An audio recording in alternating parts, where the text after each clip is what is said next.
Okay, this video will show you how to do a Latvian braid on a loom. The braid can appear wherever you want really in your work, but it is worked in the round.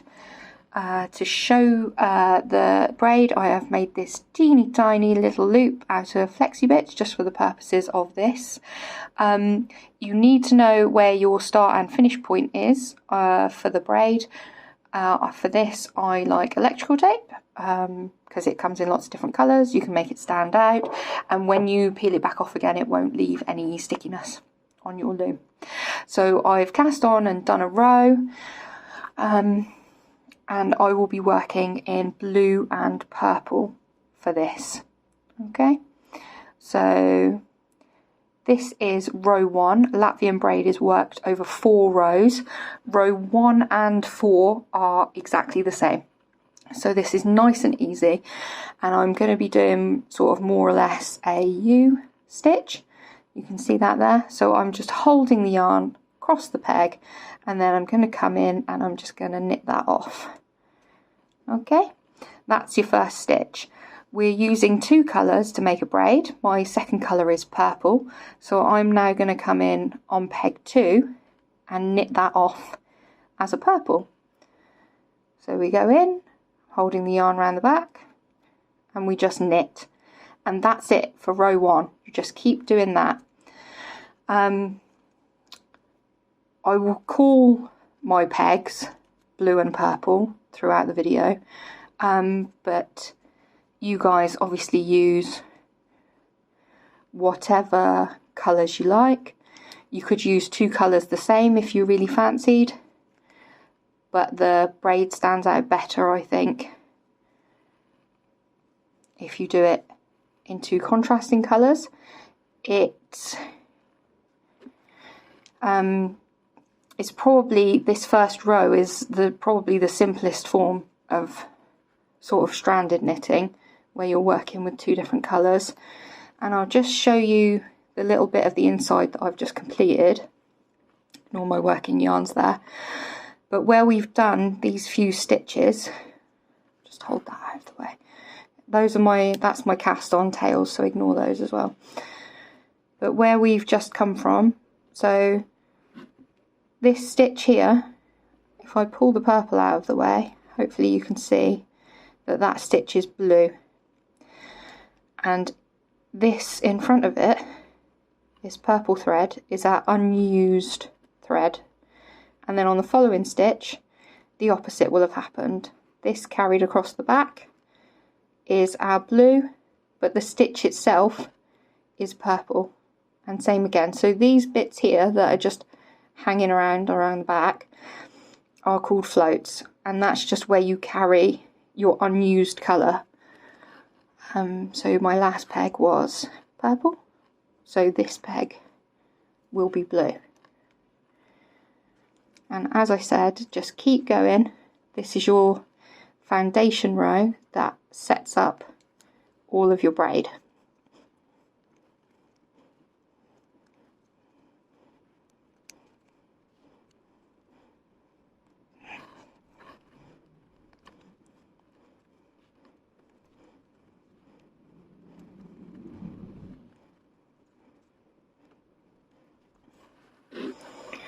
So a Latvian braid can be worked on any loom, just as long as the yarn that you are using is appropriate for the gauge of your loom.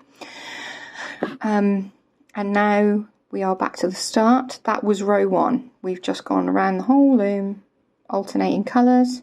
When you get back to the start,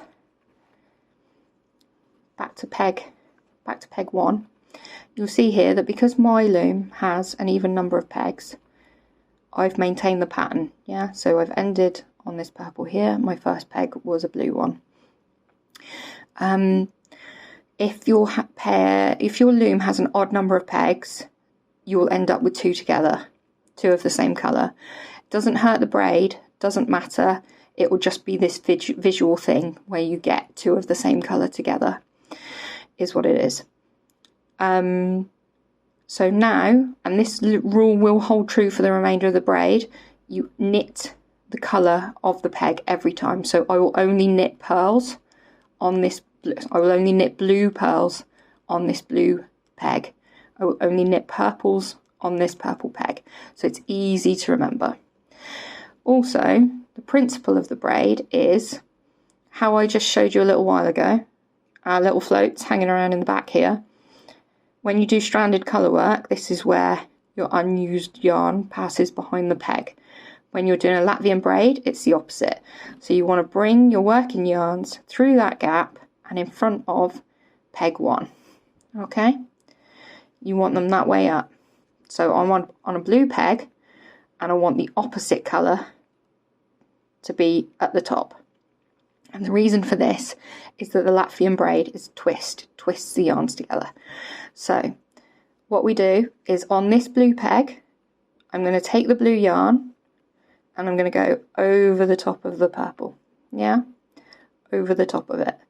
So then we grab just the blue yarn, because we're on a blue peg, so we only knit the blue yarn. We're going to bring that up to create a new loop, pass the old loop over the peg, and we have just done a purl stitch. Then we're going to grab the purple yarn, because this yarn will be the visible yarn, so we want it behind the peg but in front of the work. So we're going to work that yarn, we're going to slip the stitch and work it in front. So we're going to grab that purple through the loop we've just made, we're going to take it over the back, but we're not going to knit it. We're just going to pull that, and then it will pop out behind the stitch we've just made, behind the peg, but in front of the work. So now we're here. We're on peg 2. We have the blue on top because that is attached to this purl stitch, and we have the purple below, behind the peg. So now remember, we twist upwards, twist over, so the purple goes over the blue. We're on a purple peg, so we are going to purl just the purple yarn. Yeah, we've created a new loop. We're going to pass that back, keep the new loop on the peg. We're then going to grab our opposite colour, our blue yarn. We're going to pull that up as if we're going to purl it, but we're not going to purl it. We're going to push it to the back, and it will ping down between the work and the back of the peg. So again, we're in this position. We've just purled this purple one, and this blue one, if we tug this blue one now, passes behind the peg and is attached to this purl stitch here on peg 1. So now we're back. We're going to alternate again. We've got the purple on top and the blue underneath, but we're on a blue peg. So we're going to bring that blue yarn up over top of the purple. We're on a blue peg, so we only knit the blue. We're going to grab that, create a new loop. There's your purl stitch. And then again, we're going to grab the opposite colour as if we're going to purl, but push it behind the peg and then pull them both down. And you're just going to keep doing that all the way around your loom. Okay, so remember, you're twisting that bottom colour up and over, creating a purl stitch, and then again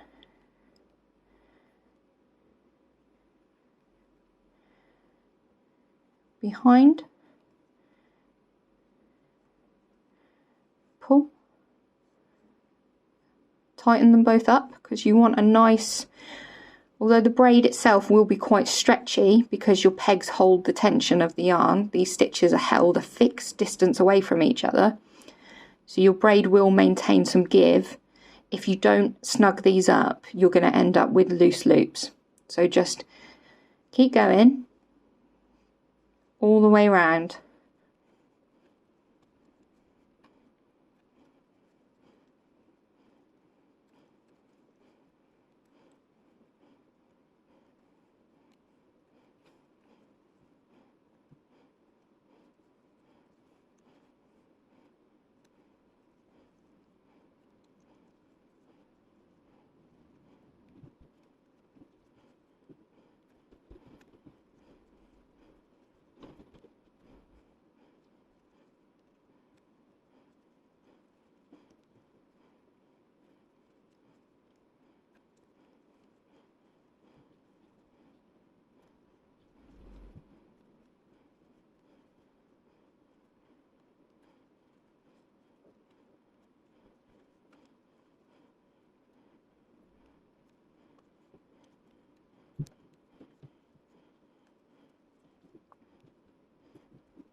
Okay, so we've done that right the way around the loom.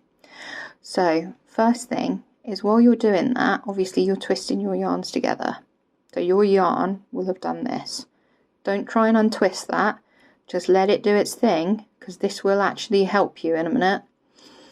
So now we're on row 2 of the actual braid, or row 3 of the overall construction, and that rule does not change.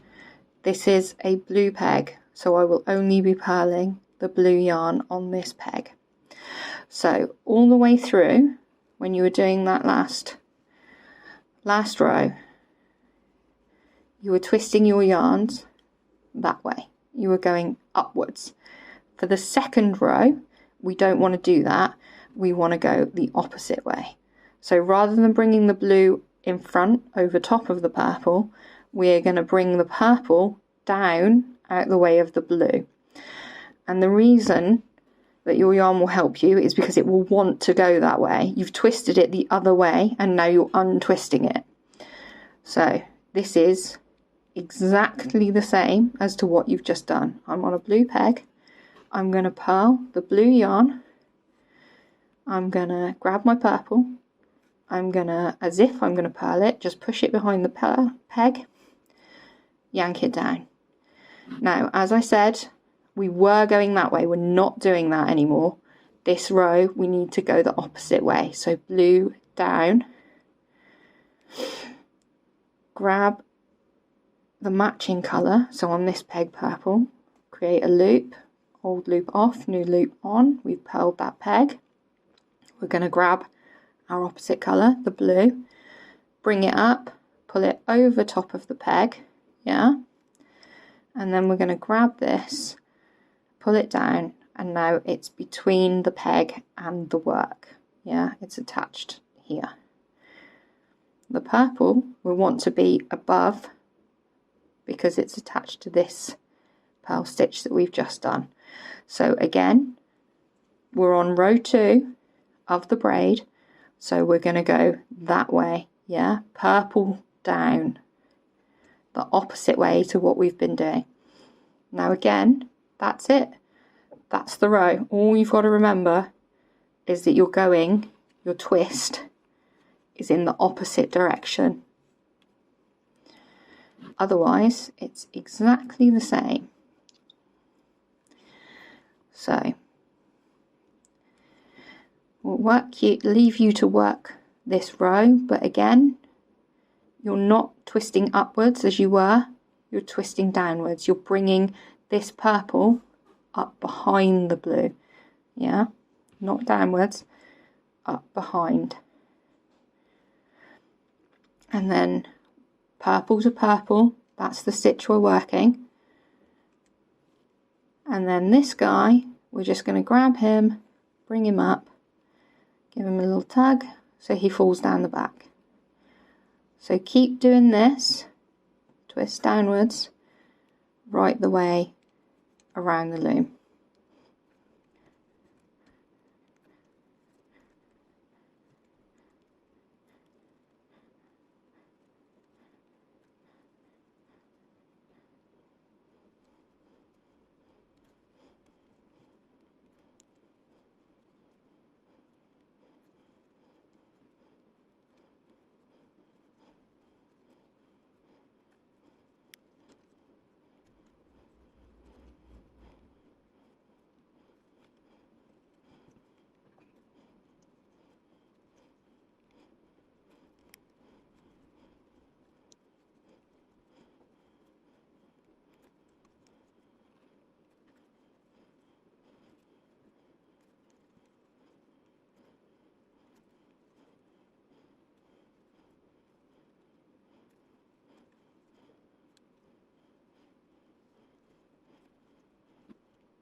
Okay, so there's our final twist. Now, I said a Latvian braid is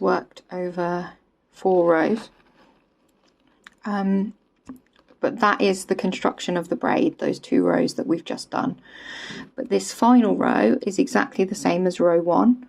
So you take your working yarn back, behind, and you're just going to do exactly the same as row 1. So we're still following that rule, we're still keeping the yarn, we only knit the colour that's on the peg, and we are just going to, peg 1 is a blue peg, so we are just going to knit that stitch off. And then our next stitch is a purple, so again I'm just doing a U-wrap, and we knit that stitch off. Blue again, and we knit that stitch off, and just keep going right the way around the loom, and when you are finished you will have a Latvian braid. Now that you've seen me do it, these little bumps in the middle, these are the stitches that are holding your two twists.